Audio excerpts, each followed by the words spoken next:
the word, YouTube? It's your boy, Coach TDOT. They subbed me out. But I'm back in that game, Coach. I'm back with some more heat for y'all, man. So check it out, chat. We finna get right into this thing, man. So look, today we gonna be reacting to what happened to the 5 players drafted before Larry Bird. Cause I really want to know, like, how did Larry drop down to number 6? But then again, I be having to think like, gee, they rigged this draft for Larry for to go to the Celtics.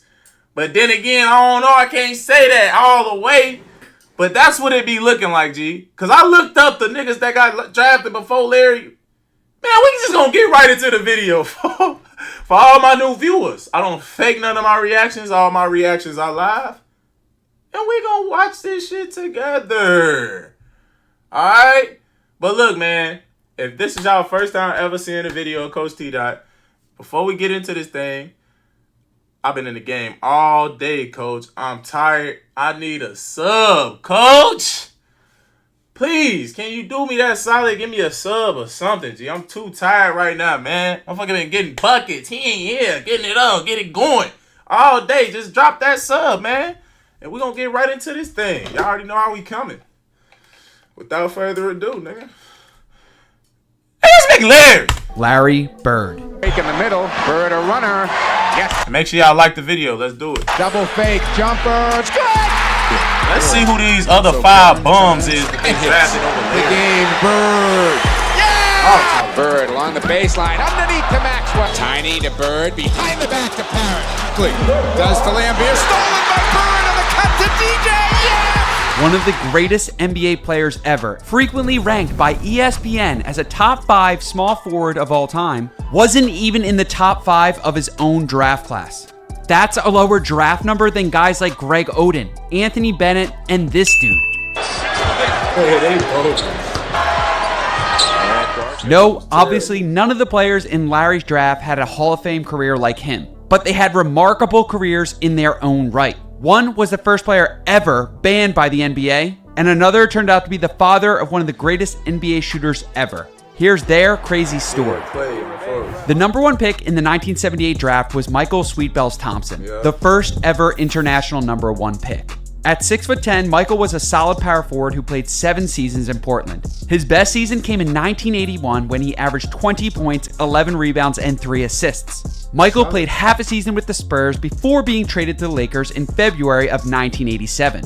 Michael was an important addition to the Showtime Lakers. He played as Kareem's backup and provided valuable minutes as the Lakers core rested. Michael won 2 championships with the Lakers. The first one was in 1987 against Larry Bird and the Celtics. In Game 6 of that series, Michael had 15 points and 9 rebounds. The Lakers won again in 1988, beating the Detroit Pistons in 7 games. Michael continued to play the backup center role until 1991. When he retired, Michael took a job in sports entertainment and has been working as a Lakers radio host since 2001. Incredibly, the Thompson name continues to grow in the NBA. Clay, his second son, is the 4-time NBA champ on the Warriors. Thompson for 3. His 3. I always wondered who played Pops. I knew he had Pops, but like, Thompson goes inside and I always wonder how good his Michael Pops was most actually recently in Maui for the Lakers Showtime reunion, where the team probably celebrated beating Larry in 1987. But credit to Larry, he made sure to get 3 rings of his own. The number 2 pick in the NBA draft was NCAA legend Phil Ford. To this day, Phil is still considered one of the best ACC point guards ever. Phil was key to the UNC Four Corners offense. With no shot clock in the NCAA, UNC would space the floor and let Phil play one-on-one until the defense overcommitted. Starting to the right, comes back to the left, now drives into the middle, puts up a little running. Good shot, it's good. Phil Ford taking it all the way in. It was genius and terribly frustrating for any college opponent he faced. Phil led UNC past rival NC State for the ACC title his freshman year. Then Ford won the ACC Athlete of the Year award in both his junior and senior years. Winning the MVP is a great honor, but it doesn't come close to the honor that the team won the Atlantic Coast Conference Championship. Over his career at UNC, he averaged 18 points, 6 assists, 2 rebounds, and 2 steals. Plus, he won a gold as a starting point guard for the Team USA at the '76 Olympics. Okay. Back in the United States for 4 years. So he was the man at UNC before Mike got to UNC, basically. That's what y'all trying to say. Phil continued building his legacy in the NBA with the Kansas City Kings. In his rookie season, he once dropped 26 points and 21 assists against the Bucks. Oh. He won Rookie of the Year, averaging 15 points, 8 assists, 2 rebounds, and 2 steals. Word. I never heard of this nigga before. This nigga doing 3, man. 2 steals. This nigga just did a 360 layup. What is this? The NBA or the Harlem Globetrotters, man? What is he doing? That's probably why your ass, nobody ever heard of your ass. You was out there doing shit like this thinking that you was cool and shit. Man, go to the Harlem Globetrotters if you trying to do all this razzle-dazzle shit, man. 360s. And man, I wish Chad, I'm telling y'all, folks, if a kid that I'm coaching ever did a 360 layup in a game and he didn't make it, folks, your ass is going to be assigned to the end of that bench. Come sit your ass down right here next to... Matter of fact, sit at the end. Sit at the end of the bench, G. All that fancy razzle-dazzle, splazzle shit, man. Nobody trying to see that, man. Phil steadily improved his scoring until 1981 when he had a career-high 38 points against the Houston Rockets. Okay. Good play. Bill Ford, See, he doing that 360. shit. The old 360 special. But just weeks later, Phil was forced to undergo surgery due to a season-ending eye injury. Phil returned in 1982, but was never the same player. He was traded to the Nets and then to the Bucks in the same season, and finished out his career with the Houston Rockets from 83 to 85. In 482 games, Phil averaged 11 points, 6 assists, and 1 rebound. Meanwhile, Larry Bird was busy winning back-to-back league MVPs and NBA championships. Phil retired and returned to UNC as an assistant coach in 1998, and helped the team win the NCAA tournament in 93. Phil remained on the UNC coaching staff until 99. Then, from 2004 to 2010, Phil briefly coached in the NBA with the Pistons, Knicks, and Charlotte Bobcats. Although Phil and Larry both had legendary college careers, Phil Ford's NBA career pales in comparison to the guy drafted 4 picks after him. Clear side for Larry, working on Wilkins. Fakes him. Got him. Rick Roby was a 6'11 bruising center from Florida. He could move well, rebound, score, and added toughness to every team he played on. Rick won an NCAA championship his senior year at UK. In the championship game, he dropped 20 points and 11 rebounds. He made a good pump fake and went all the way across. Shot there. Oh, what a follow by Rick. So Indiana was ecstatic to get him at the 3rd pick. But Rick played just 43 games in Indiana before being traded to the Celtics for small forward and all-star Billy Knight. What a blessing for Rick. Rick played the backup center position for 5 seasons with the Celtics. He was a part of the team that won the 1981 championship against Moses Malone and the Houston Rockets. Wow. It's amazing, and I'm just very happy that I was a part of it. Rick and Larry were good friends. They were able to get Bird signed, which Bird was in my draft. The first year we were roommates, and then we decided after the first year we'd get our own separate rooms. Larry and I became very close.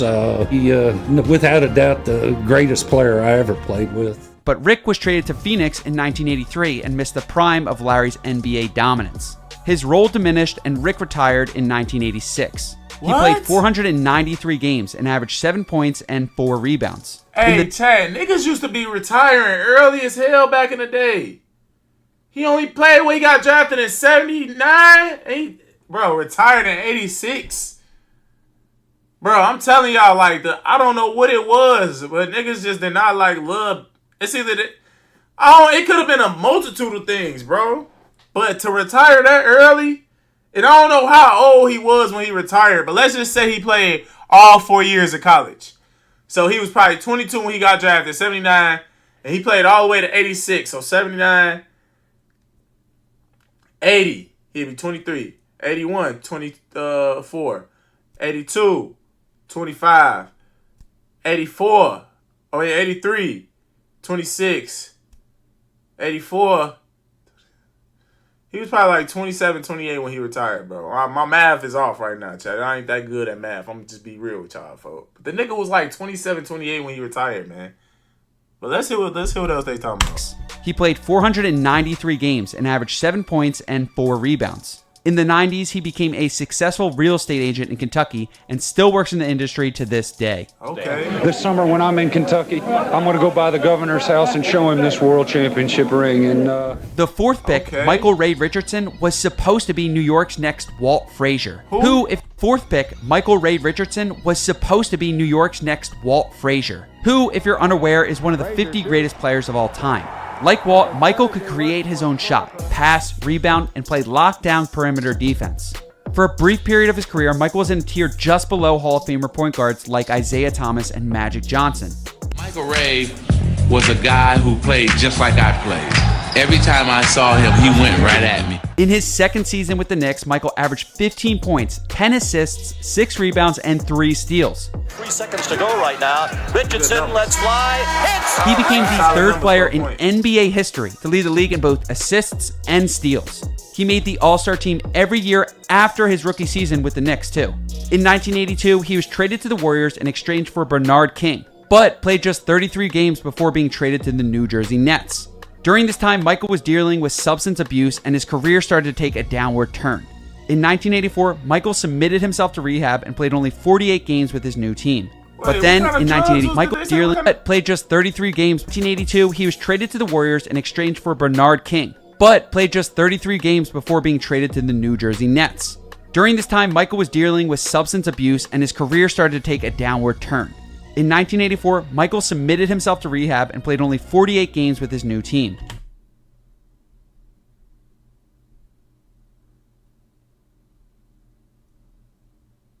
Mike!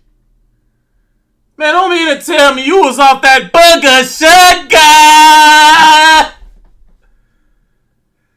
Man, Mike was in the back getting it going straight getting it going before the games, G. Damn, Mike. Who was telling you, folks? There was a lot of niggas back then, though, that was doing that shit, man. In the 80s, y'all saw The Last Dance, right? Y'all saw Michael Jordan said it was a cocaine circus. Niggas was just high as hell all the time, fuck. That's just what it was in the 70s and 80s, G. They was off that bugger sugar. Hey, that's unfortunate though that it got that bad to where this nigga had to stop hooping, G, and he had to go to rehab. But damn, G, you was young as hell. You look like he like what, 25, 24, 25, 26 right here. Nigga, you let your career go down the drain for some crack, G. Oh no, folks. Oh, no, you niggas was different back then. They couldn't have been paying y'all nothing, G. And look at this nigga lining, folks. Like, go get a real lining, G. I would've crispy his shit up, man. Like, you supposed to, look, push this shit up a little bit. Line straight across right here. Boom. Straight lining, folks. Your shit would've been on beam. You looking bogus seal right here, folks. You see, I mean, you fresh with the little 2 gold chains and all. But nigga, you was a crackhead, man. Man, I hope this man doing all right today. Matter of fact, let's just look him up to see how he doing, man. What's his name? Michael Ray Richardson. Hopefully he's still alive, folks. Hopefully this nigga's still alive. Okay, cool. He's still alive, folks. He's 70 years old. But damn, G. Nigga got off that booger sugar and ain't never returned. But then, in 1985, Michael bounced back. That season, he averaged 20 points, 5 rebounds, 8 assists, and 3 steals. He was once again the NBA steals champ and earned his 4th All-Star team selection. Michael even won the NBA Comeback Player of the Year award. However, his career came to an abrupt end. On February 25th, 1986, Richardson was banned by the NBA. Today is a sad one.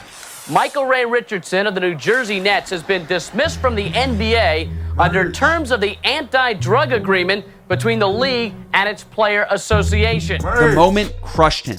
Yet, Michael didn't give up. He played 14 seasons in the EuroLeague where he continued to get buckets and earn a living. That's not bad, G. That's not bad. At least he went and continued to keep playing. It's unfortunate, but damn. In 2002, he finally retired from playing and turned to coaching. From 2004 to 2014, he coached 2 minor league basketball teams in the CBA and 1 NBL team in Canada. He led the team to multiple championships within the respective leagues. Okay, he look like he's doing good now, G. He healthy, folks. In Canada. He led the team... See, that's good, Chad. Now, I know I be trolling motherfuckers, G. But I'm all about people still improving their life for and getting to a good place, G. Hopefully he got right with God. Hopefully he ain't doing drugs and shit no more. He look like a healthy, old, functioning, like, man, you know? That's the last thing I would want. I know I'm trolling him about being on crack and shit, but that's the last thing I would have wanted to see is that he died early or some shit or that he's still on drugs. Like, he's still involved with the NBA. He's still doing good, bro. That's so good, folks. I'm actually glad for bro. Like, you know, I know I be trolling this shit, but that it ain't funny. Like it's funny at the time because that nigga was in the NBA. Like, why are you doing crack, folks? Like, you're making millions. He wasn't making millions, but he was, you know, you getting some money. You was in the league, folks. So whatever you was getting at the time was a lot of money for back then. Why is you doing crack, G? You feel me? But like I said, I'm glad bro in a good spot now. To multiple championships within the respective leagues. Although Michael was the first player banned by the NBA, he didn't let that define him. Is that Adam Silver? Although Michael was the first... Yo! Is this Adam Silver right here, nigga? Bro, how long has Adam Silver been a part of the NBA, bro? Hey, Chad, I swear to y'all, they be making it seem like Adam Silver just came out of nowhere and just started being the commissioner of the NBA. This nigga right here! I could tell because the nigga head long as hell. I could tell, folks. I could tell it's Adam Silver from right here. Look, long, lanky, head long. You feel me? That's Adam. Y'all can't tell me that ain't Adam Silver, for that shit crazy, G. This nigga been in the part of the league since forever. This look like this was late 90s, early 2000s type time. Player banned by the NBA, he didn't let that define him. I was the first player that was banned from the NBA for doing drugs. But I was also the first player that was reinstated. I am now 59 years old. I've been drug-free for 35 years. That's good, folks. Today, Michael lives in Oklahoma and puts on youth clinics with his longtime friend and teammate Otis Birdsong. Purvis Short was the last guy drafted before Larry Bird. Ouch, Golden State, you missed on this one. You'll have to wait another time friend and teammate Otis Birdsong. Purvis Short was the last guy drafted before Larry Bird. Ouch, Golden State, you missed on this one. You'll have to wait another 35 years until you draft an NBA champion. But credit to Purvis, he was still a very solid player in his day. Just over a minute here in the fourth quarter. I ain't never met a nigga named Purvis. Might as well try my to play life. defense all over. Short does it. Court come the Warriors, leading by 1. Now leading by 3. Purvis was 6'7" and possessed an unblockable rainbow jump shot, and he put up some ridiculous numbers with this skill. In 1984 and 85, he scored a career-high 59 points in one game, which at the time was a top 10 scoring performance in NBA history. He also had a 57-point game and a 46-point game. That season, he finished his year averaging 28.0 points per game. Purvis Short had just one season, his second to last, in which he didn't average double digits in points, even when he took on lesser roles and fewer minutes. However, Purvis was never named an All-Star. The truth is, it was difficult to compete with players like Larry Bird, who at the same position scored 60 points against the Hawks just a few months after Purvis. It's good. Backs in. Posted up Bird. Takes the jumper and hits it.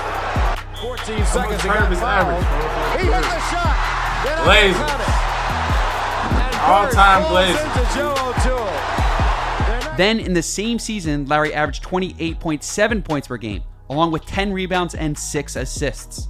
Purvis Short wound down his career with the Rockets, then the Nets. While Purvis was an underrated player over his 12 seasons in the NBA, he was still a model pro and highly respected by his coaches and peers. When he retired, Purvis became the vice president of an NBA program which helps players deal with some of the inherent problems of the NBA lifestyle. Today, Purvis is the director at the NBA Players Association, and he continues his work in supporting NBA players on and off the court. Purvis Short deserves his flowers. It's just tough to shine when you were the last guy drafted before Larry Bird. Before, you fell in love with Klay Thompson's shot, the Steph Curry shot, Chris Mullin's shot. The shot that was known in the Bay Area was Purvis Short. The crazy thing is that everyone agreed that Larry Bird should have been the #1 pick in 1978. Bird had dominated college basketball, averaging 30 points, 13 rebounds, and 4 assists. How does that make sense? There you go, Larry Bird coming. That's how I knew it was scripted. It was scripted for Larry to go to the Celtics. Just staying in place, set play coming off the low double post. But drafting him was a huge risk. Bird was just a junior at the time, and he made it clear to the NBA teams in '78 that he would not skip his senior season. Plus, signing him would require a massive contract. Knowing this, the Indiana Pacers traded their #1 pick to the Portland Trailblazers and selected a cheaper option in Rick Roby. The Celtics took a chance and picked Bird 6th. Larry was obviously uninterested in the beginning, but coach Red Auerbach used the year to negotiate with him. Finally, just a few weeks prior to Larry's draft rights expiring, the Celtics pulled off a deal, $3.25 million over 5 years, the largest rookie contract in all of sports. Larry accepted, and for an entire decade, he dominated the league. Moncrief is trying. It's not bad back then.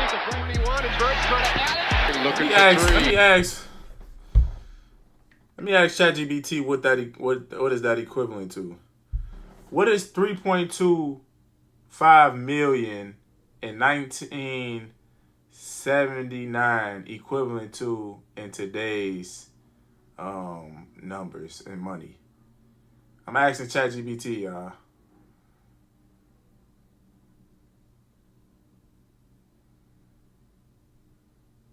Let's see what they talking about, G. Cause that sounds like a lot of money. Now I shit want to go slow, bro. Like, come on, man.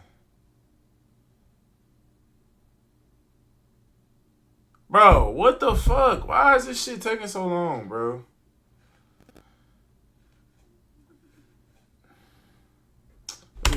Bounds by Lee. Great play. Stolen back.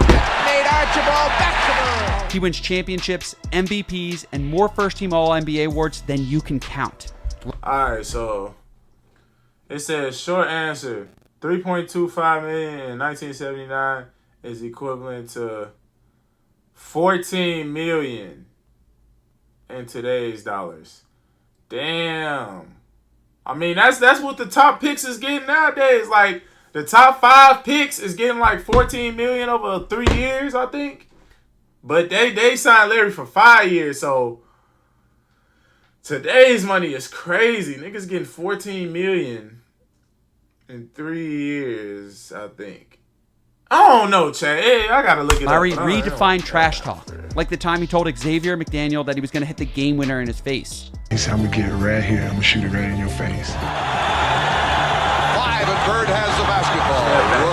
He came out when right about that exact spot. He shot a shot right in my face. And, he was like, I didn't mean to leave 2 seconds on the clock. He wanted to shoot it with 0 seconds on the clock. I walked back to the sideline like, damn. He's slow, can't jump, and still beats your favorite player. He got that big smile. My goal was to try to take 3 of them teeth home with me. He took off his top yet. I didn't see when he took off his top. Now, you can't really blame these NBA franchises for not drafting Bird. Larry himself didn't believe he would sign with the team that drafted him in 1978. But sometimes you gotta risk it for the biscuit. The Celtics took a chance, and the rest is history. I forgot to tell Mr. Auerbach They snagged him early. If you enjoyed these longer videos, hit the subscribe button and tick. All right, y'all, that's the end, man. Hey, the Celtics smart, folks. They got that nigga early, G. I guess the other teams passed up on him because they probably, and I understand now, because it make a little bit more sense after watching. Larry was a junior when he entered the draft. So the teams that drafted these other guys, they probably needed immediate help. You feel me? And they knew Larry wasn't going to be there for another year and shit like that. The NBA is just how it is today. Like, bro, motherfucker they trying to win now. They trying to win now. You feel me? They ain't got time to be waiting on the nigga to make up his mind and play another year of college. Like, nah, G, this a business. Feel me? So, in hindsight, yeah, they probably looking back like, damn, we should have drafted Larry, folks. But back then, they was looking at it like, nah, we just gonna pass on the kid. Like, even though he's a generational talent, we're just gonna pass him up for Purvis Short. For fucking the crackhead of the century. Like, what's to y'all, G? Y'all drafting crackheads and shit now, man. Like I said, I'm glad bro got his life together and shit, but nigga, you was off that shit back in the day. Straight up in the back and behind the locker room, folks, just like, what the fuck? Like, bro, niggas really used to be off cocaine back in the day, bro. Like, come on, man. Like, on some real Scarface. Like, Scarface was like the perfect movie. That shit came out right on time, folks. I think Scarface came out 1979 or some shit, G. That's when niggas really started getting it going. Like, around literally when they got drafted. So that's why when Mike said he came in the league, it was a cocaine circus. Like, niggas was doing lines before the games. Out there high as hell, just raw, folks. Just doing everything. Doing windmills and behind the back passes and just 360 layups. Like, come on, man. Y'all something else, G, back in the day, man. I wish we would find out that a nigga in the league was doing cocaine today. How do y'all think we will respond to that, folks? I can't even see it. I can't even see like a motherfucker wanting to do cocaine or some shit. Like, in the league. Like, if somebody was, so like, y'all comment down below. If they was to come out and say somebody got banned from the league today for doing cocaine, what player do y'all think it would be, G? Like, y'all drop it down in the comment section below. I just want to see y'all answers. Like, if somebody got caught today that's currently in the NBA doing cocaine, who would y'all think it is? Like, just give me y'all craziest opinions or whatever, folks. I just want to hear it, G. I'm trying to see something. But, yeah, Chad, that's the end of the video, man. I hope y'all enjoyed it, man. Like I said at the beginning of this video, if this y'all first time seeing one of my videos, go ahead and drop a sub, man. We going crazy. Y'all see how we coming, man. 3 videos a day for the whole rest of the year. Going into 2026, we just finna keep going crazy, Chad. I love this shit, folks.